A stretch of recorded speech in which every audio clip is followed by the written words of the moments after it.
What did you learn? Somebody raise your hand. What did you learn? People's birthday and their ages. Okay, you learned birthdays and ages. What else did you learn? Woo, wait. What did you learn? How to communicate while silent. How to communicate even when you cannot talk. Very important. Yes. Oh, no. Yes. Somebody else said. Yes. To use your hands. To use what you have. Right? Use what you have. Sometimes you may get to a activity and you're trying to figure out, man, they said I'm supposed to do this, but I don't have what I need. Use what you have. Right? Learn to use what you have. Communicating. Sometimes your kids are going to communicate in ways that you don't understand, but you have to work to understand what they're trying to communicate to you, right? So you got to listen with your eyes, ears, and your body. What else did you learn? Did you see did you see any leaders of the group? Yes. Who did you notice? Leaders of the group. Okay, how did he demonstrate leadership skills? I do deal. You do. One. How did leadership play out though? What did it look like? He was putting people in their place, so he kind of took charge. What else did we find out about Kevin? Okay, so people follow. You cannot lead if nobody follows you. You are not leading your class if they are not following you, right? I noticed that no one knew what to do what to do.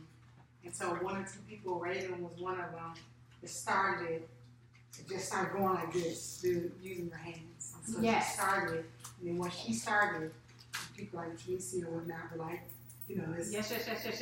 So again, we saw somebody rise up to lead, to give some instruction, even though I gave kind of basic instruction, I didn't give how to do it. So you saw somebody else in your group rise up and lead, and people naturally start following. What else did you find out about or see with any of your other coworkers?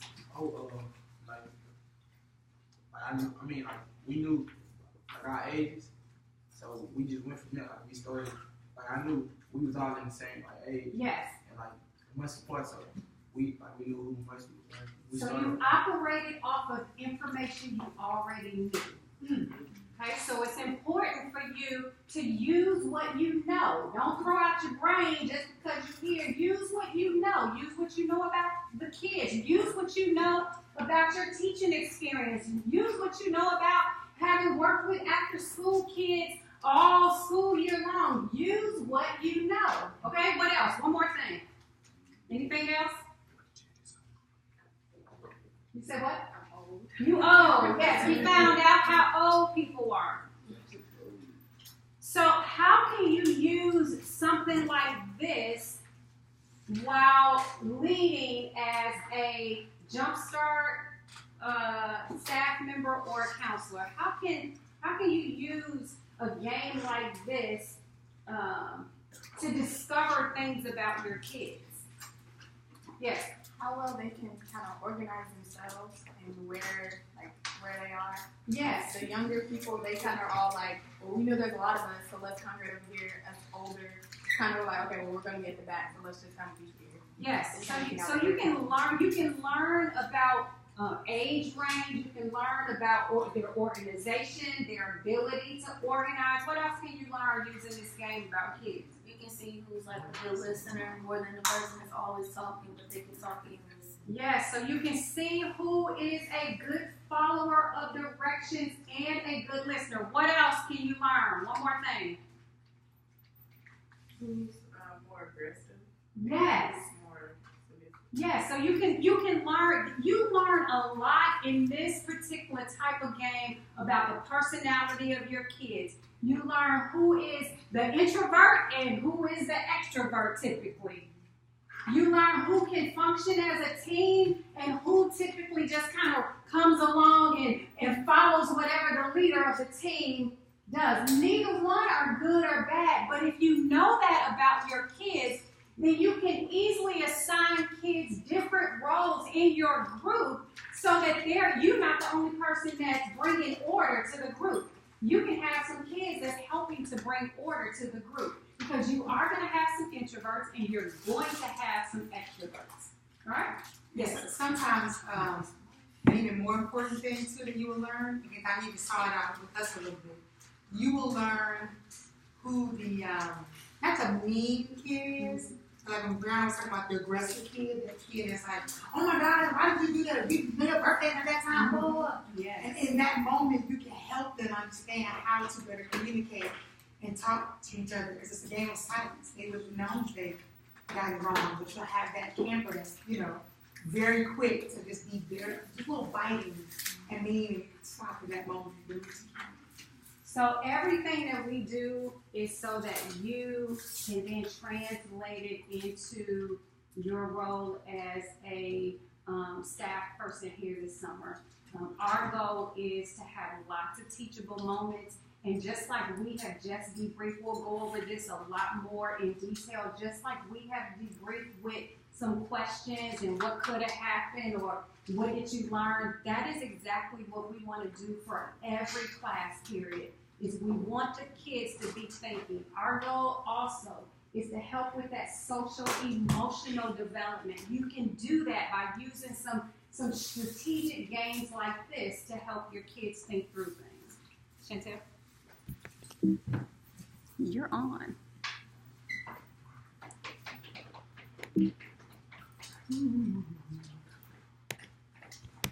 Go by this thing. Slide. There we go. That one. Staff conduct. So one of the things. No, we have literally got 1 hour. Okay. So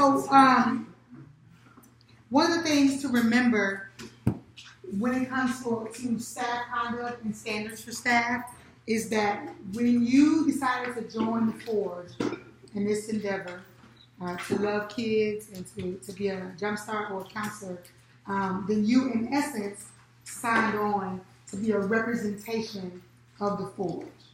And even though that there's a way that you are individually, and we want you to be individuals, there's still a standard and a code of conduct. There are, and I'm going to use you as an example because you kind of said it, we didn't go into detail. But this place that you went to work, right, and some of the things that you noticed, did something have to do with staff conduct? And conduct of even your leaders?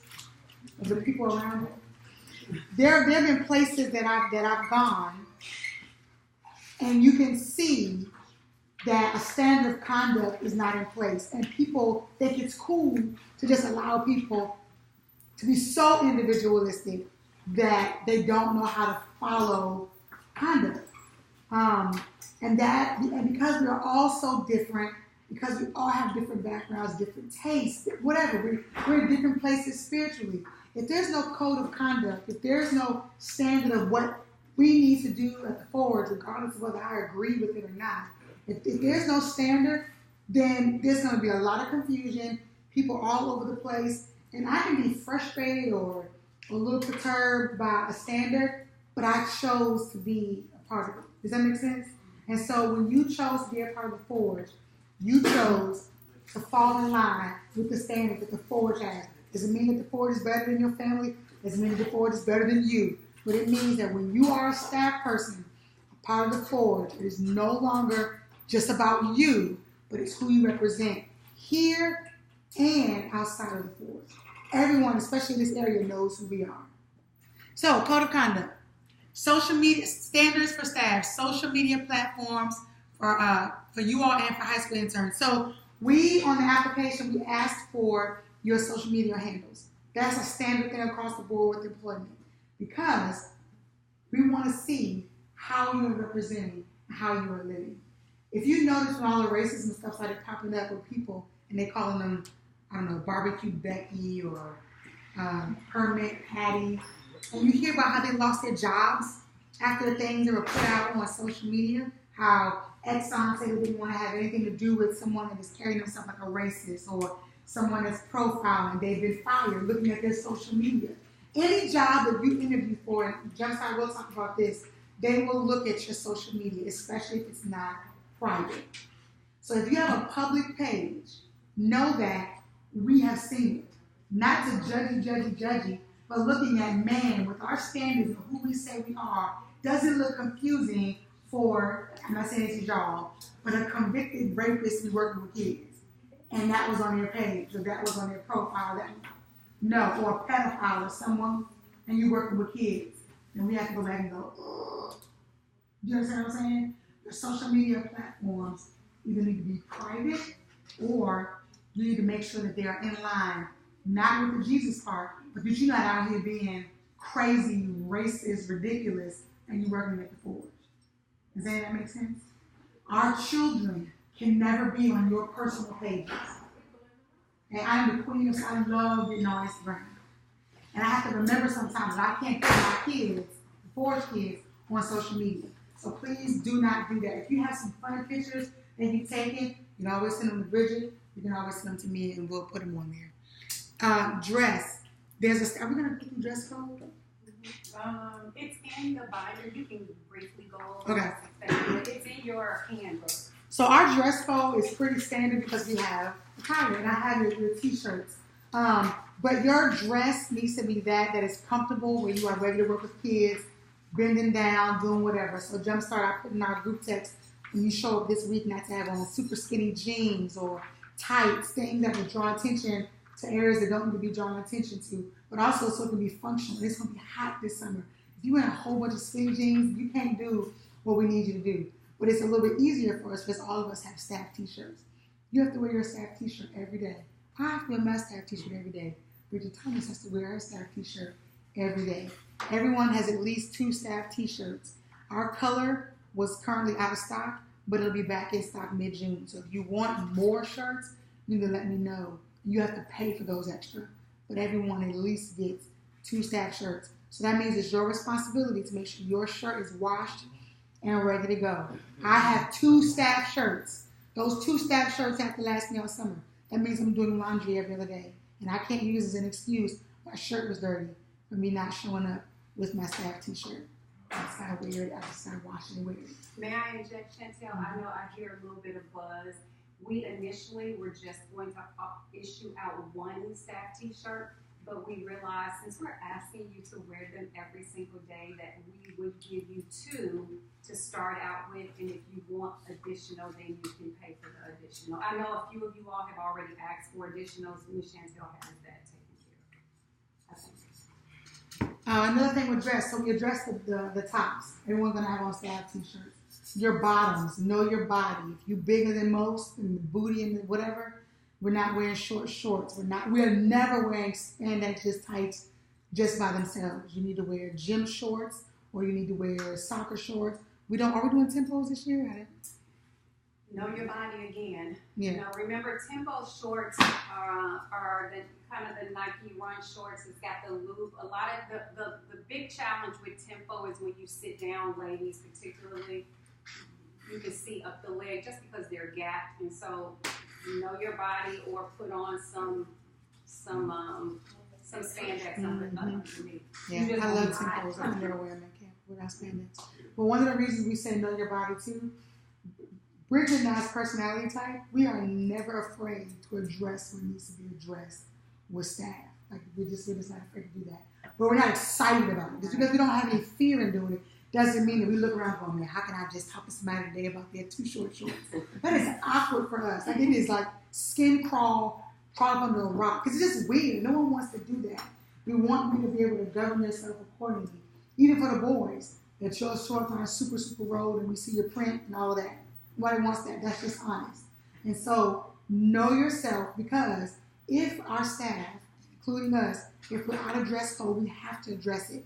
Because it's horrible to have a standard and then you don't live by it, or you don't help people to live by it and you don't call it out. Then what's the point? That'll be the same thing for your kids. So we will address it. We may even have to ask you to go home and change if you live closer. Please don't put us in an awkward position because we don't like it. We don't revel in it. We'd much rather not do it. Shoes. Please make sure you have on tennis shoes. We do not wear flip-flops at camp, nor do we wear open-toe shoes like Crocs, and I call them Jesus sandals. What are they called? Chacos.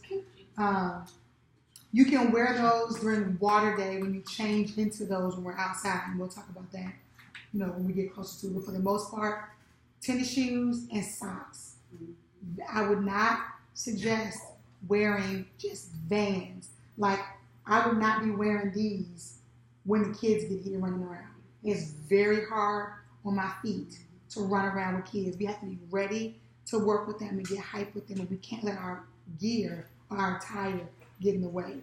Now, we're not, the shoe piece, I'm going to say it's suggested that you wear socks and tennis shoes, but if you wear Vans, as long as you're not wearing open-toe shoes, you are good. Yeah, again, I was going to say this after her, but every single thing, every standard is in your handbook. We didn't just give you the handbook just to kind of be an addendum. Read it, because you will have to sign paperwork saying that you are going to abide by the things that's in there. Closed-toed shoes with socks is what you need to wear. So it's not if you want to wear closed-toed Vans. Vans and your feet hurt, then that's fine. Your feet will hurt. Yep. Conversation. This is a big one for us. Kids listen to everything. And so one of the things that is absolutely no-no is we cannot talk about our kids in front of our kids. You cannot be discussing a kid and what they have on, or some two counselors or a counselor and a jump starter standing around talking about how crazy Jaden was yesterday and making fun of that. Now, there are times where we have to discuss as a staff what we're going to do about Jaden, who is flipping out and touching booties or sniffing seats. And we may laugh and talk about how weird that is. But you cannot be out in the activity center ribbing a kid. Man, I heard you were smelling seats, yeah? You can't do that. It won't happen.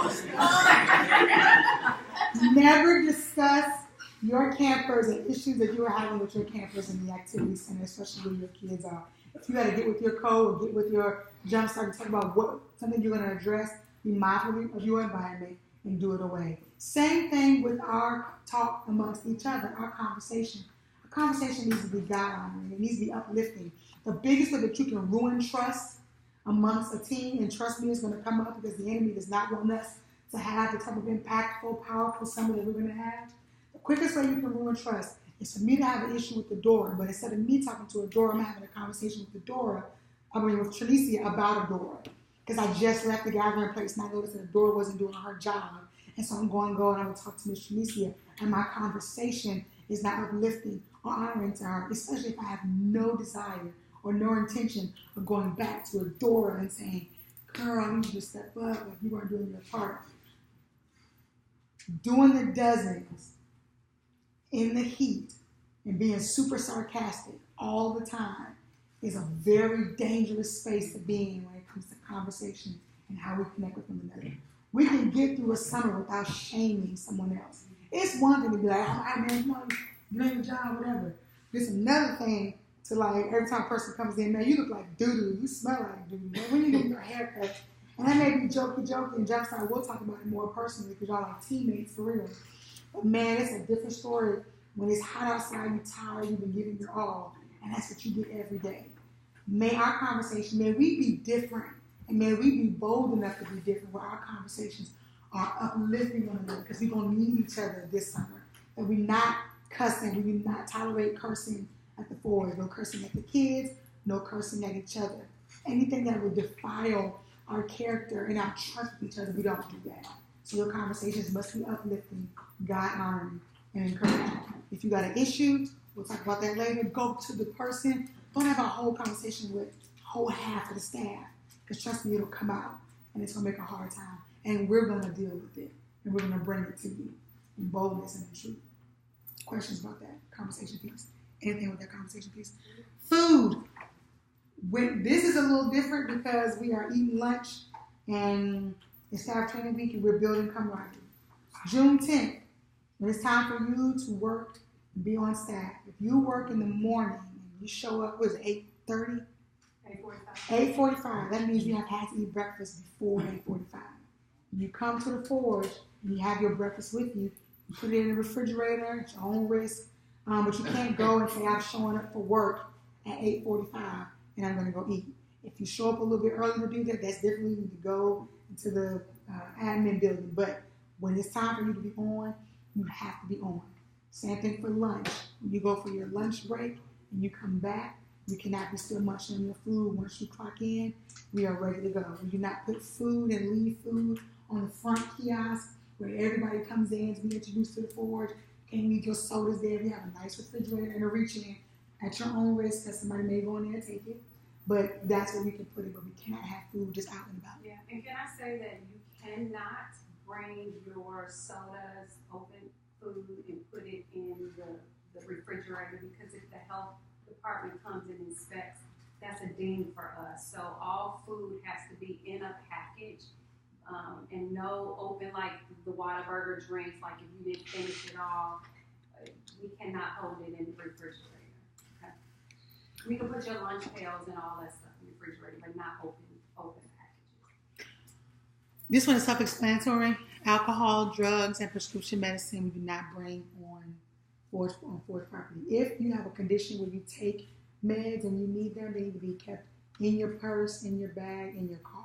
That way your kids, and not that your kids are going to go through things, but we don't want our kids to have access to anything. So you don't want to, can't wear it in your fanny pack, you can't put it in your, if there's something serious going on, that's when you talk to Bridget, Jumpstart, and you talk to me. But for the most part, most prescription meds, it's on a time. Most of us take our stuff, in the morning with a meal, or you take it at lunch, or you take it at dinner.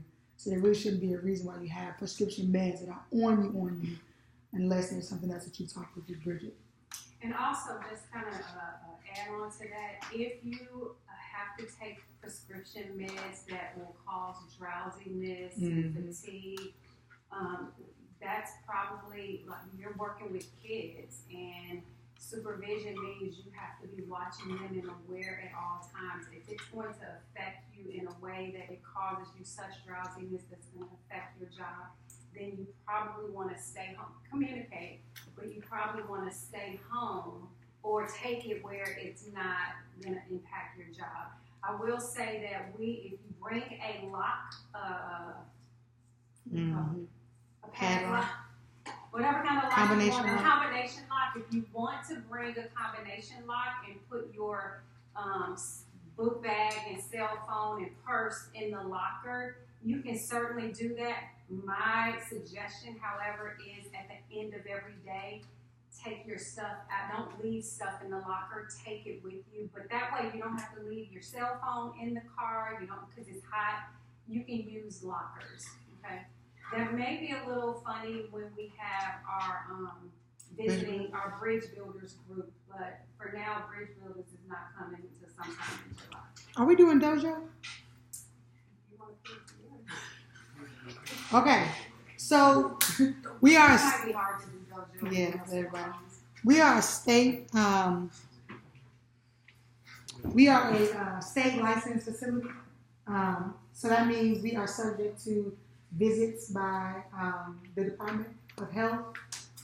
We will get visits from, it's not called licensing, we'll get visits on licensing. We don't know when they come, they just show up. And when they show up, they come to see, with all these kids that we have running around, are we operating according to minimum standards, from our staff to the way we store our food and everything. And so there's no way for the licensing person to be able to tell the difference between whether you're on break or if you have a quick moment. So you cannot have your cell phone on you in your back pocket. You can't have it out during the kids because that can look like lack of supervision. We'll talk through dojo and what that means, because that'll be the only time you really have your phone. You'll see the full-time staff with their phone, but we're full-time staff and we're taking pictures and we're responsible for making sure that the forge is visible. But even when we do it, we are doing it with discretion. So we're not just walking around just on our cell phone, because a ding is a ding. They could ding us for walking around on our cell phone. But it's easier for us to explain it than all of our staff having their cell phones out, whether you're in meetings, whether you're with your kids, whether you're on a trip. Road trips are the only time that you can take your cell phones on you so we can get a hold of you. When you're walking around on a field trip with a kid, you cannot just kind of, that's at the time that you scroll on your cell phone for Instagram. You are on the job.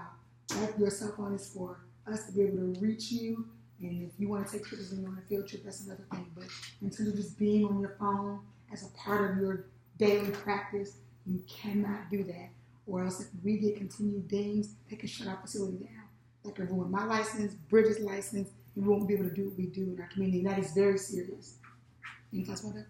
Oh, that's good. I would say just kind of one last caveat to that is, we are just married to our phones. We're going to figure out the Class Dojo thing, if we can even make that happen with the computers and stuff. I don't know how that's going to work, but when you get here, you have to put your phones in your bags and put them away.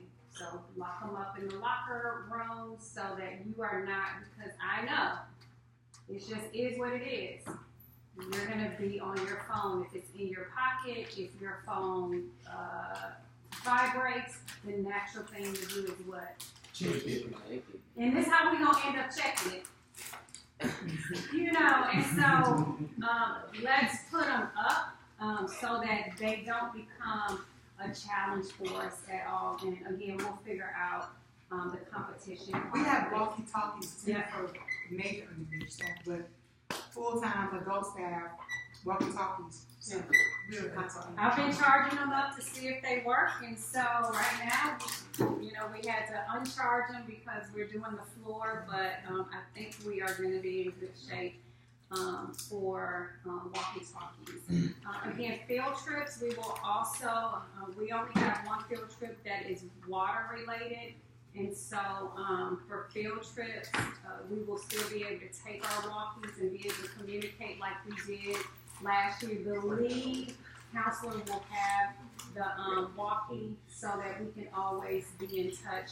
And then typically Chantel and myself, Chris, and Mr. Leroy and Blake and Ben will have our regular phones on us as well so that we can communicate amongst us. Again, you are taking your cell phones on field trips. We do realize that stuff happens with those walkies. You will turn your phones on field trips, so just in case, we can get in touch with you. Okay. All right, just the hours. Monday for counselors and support staff. Hours are 8:45 to 5 o'clock, and lunch break is from 12:15 to 1:15. I'm going to say thank you in advance for being flexible. Get a rubber band and put it on your arm, and just remind yourself that the first week of camp, and hopefully not the second week of camp, but Houston Food Bank is our food provider, and you all know last year we had some hiccups with what time Houston Food Bank got here. We hope that doesn't happen, but know that if it happens and they're late, everything is going to get pushed back, which means what? Your lunch hour is going to get pushed back in order for us to keep the program going. Again, we hope that doesn't happen, but we need to prepare for it. So hours Monday through Friday, 8:45 to 5 o'clock, and then some of our staff will work from 7:30 to 3:30 because we realize we need some people on that early morning shift so we're not dying all summer long. Lunch 12:15 to 1:15. That's 7:30 to 3:30 person. You will still take your lunch with the rest of the staff. As much as I'd like for you not to do that, I just think that it builds great camaraderie if you are working, taking lunch with your peers, with your coworkers. Jumpstart, your hours are Monday through Wednesday, 12 to 5. Fridays, 11 to 4. And then some Thursdays, as we are planning for business trips, you will be working on some Thursdays. So know that business trips are work. They're not just fun and leisure. They are work. And so Chantel will let you know well in advance when you are taking those trips. We will not be on those trips with you. Mr. Dana and Miss Beth will primarily be taking you on those field trips. All right? And then field trips, that's a little tricky. When we go to Children's Museum, that's easy because you can kind of eat before we go because that's an afternoon trip. And this is for main staff. But when we go to the When we go to the oil ranch, there is a moment where we have to pause and feed the kids lunch. That will be lunch for you because we're all going to be sitting, and yes, we'll get all the things handed out, but that's lunch. That'll be your hour lunch. When we go to Texas Typhoon, again, we are feeding you same as last year when we had the meal package with the armbands. We'll stand in line and we'll eat all at the same time.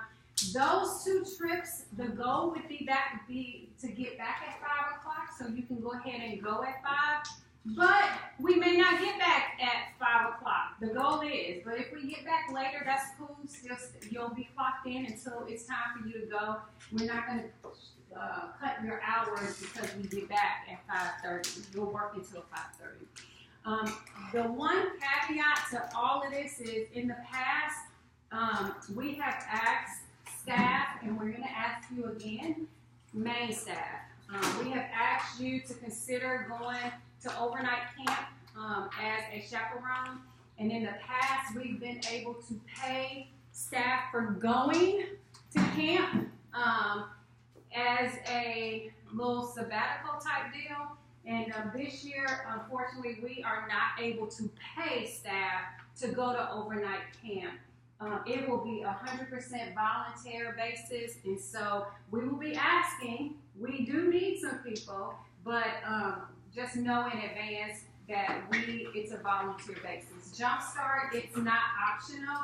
Jumpstart, you will be going to camp unless there is some reason that you've already communicated with Ms. Chantel. Any questions? All right, time off, tardies, and clocking in. I've kind of already talked about this, but please let me or Jumpstart, please let Ms. Chantel know in writing via email, 7-day, or text message. That works just as good, except for when you're asking for time off, sometimes I delete my text messages. So it's much easier if you ask for time off via email because we always have that. Time off means I need to not come to work on a particular day. The worst thing that you can do is know that you have to be off from work next week. I got a text message at 11 o'clock Saturday night to inform me that someone was not going to be here all week. Like, oh man. So what do you do with that? This week it works. But next week, if you are a lead counselor and you tell me that you can't come on June 10th, we don't hire extra people to come to work. Why? Because we are a nonprofit. We have limited money. We have to go out and ask everybody to support what we do in order to raise money. And so we can give you the hours that we give you because we don't hire extra staff. So I'm not asking you to come to work sick. Don't come to work sick. We have some staff, they so committed, they come in here and they can't hardly walk. No, don't come sick. Please don't. But please let us know in advance, 7 days preferably. We know if you're sick, you don't have 7 days to tell us, okay? Please be on time, and please remember to clock in and out daily. Pay periods, that's real important. You got to miss pay periods. No. Pay periods, they are a little bit different than they were last year. So if you worked last year, the time covered is different because we've moved to a different service provider for human resources. So when you get your checks will say ADP and the Forge for Families because they are the umbrella. We are the company. Okay, so here's what will come on June 15th check. High schoolers, you should know already what your monthly stipend is. So your monthly stipend is broken into half. June 15th is one half, June 30th is another half, monthly stipend. Everybody else is on a hourly. If you are in, have a high school diploma, 18 years and above, then you are going to be on salary. So all the hours that you clock in from May 22nd, which you weren't here, to June 7th, which you will be here. So today, June 3rd through the 7th, will be on June 15th check. Does that make sense? Okay. And then June the 8th through June 21st, that will come on June 30th. Now, don't ask me to explain this to you if you're not listening. June 22nd through 7/7, July 15th. 7/8 to 7/22, July 31st. 7/22 to 8/1, camp ends August the 1st this year. That is a Thursday because camp starts for Stony Creek August 2nd. Camp starts for Pine Cove August 4th. Okay? So, August 15th, nobody's going to be here but who? Full-time staff. So again, that's where that direct deposit comes in real handy because you're not here, but you can still get your check put in the bank without coming here. All right? Any questions? That's my birthday also. Any questions? Again, there is nothing that we are talking about that's not included in your paperwork here. You don't have to write it down because it is in your manual. Okay? I don't know what that is. Let's see what that is.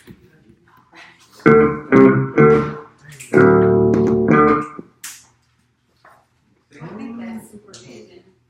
Lockers. All right, let me give you your assignments. That's for tomorrow. You already know this. Miss Ashley and Taylor Kinder. Miss Belinda and Hope. Hope will be with you in the AM, and in the PM, she will be with Hope and Adora. Because Hope is now a high school graduate. She is now eligible to actually be a regular employee, which is really exciting. So Hope and Adora will be with second grade in the morning. Miss Axa, who cannot be with us this week because of school, Miss Axa will work with the kids in the morning until 1:15 or 1:30. Okay? And then Miss Joy, for the first part of the day, you are soloing it. Miss Joy, third grader. It's a bunch of third graders. Don't be doing that. It's a bunch of third graders for real. It's a bunch of third graders.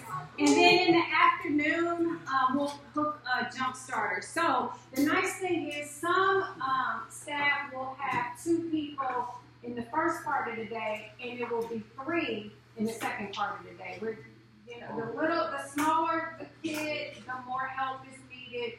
And our ratios are a little bit different this year.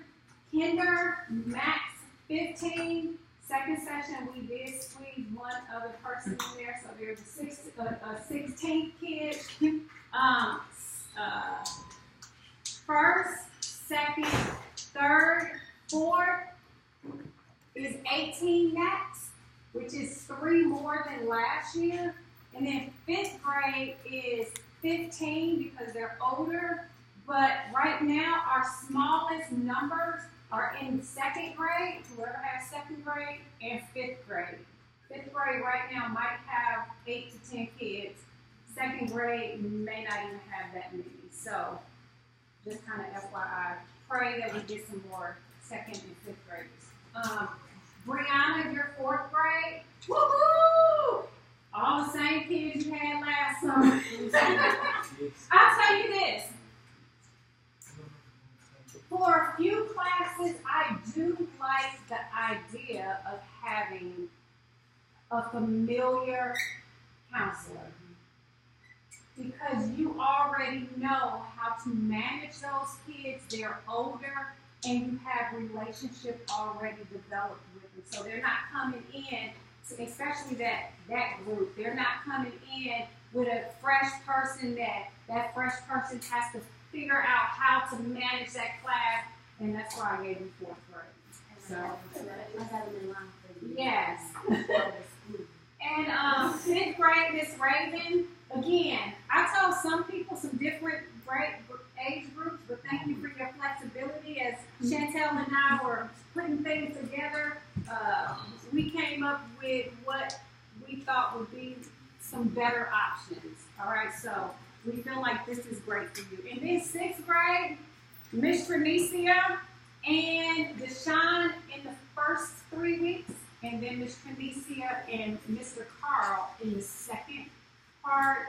Reason why we moved you to that group is because we felt like for that age group, they need a woman, not just a man, and then just to balance out some, I think you all's personality will bring some fun and some seriousness to the group. Your Bible study is totally different from everybody. Yes. Did I give you a Bible study? Your Bible study is wrong. Did I give you a Bible study? Oh no, I didn't give you a Bible study. Those are academic. Everybody's Bible studies is in their class binder. It's wrong. It's probably wrong because I probably gave it. All right. Jumpstart. I'm purposely watching you the next few days, just looking at you to see when we put you. Vet Jumpstart will meet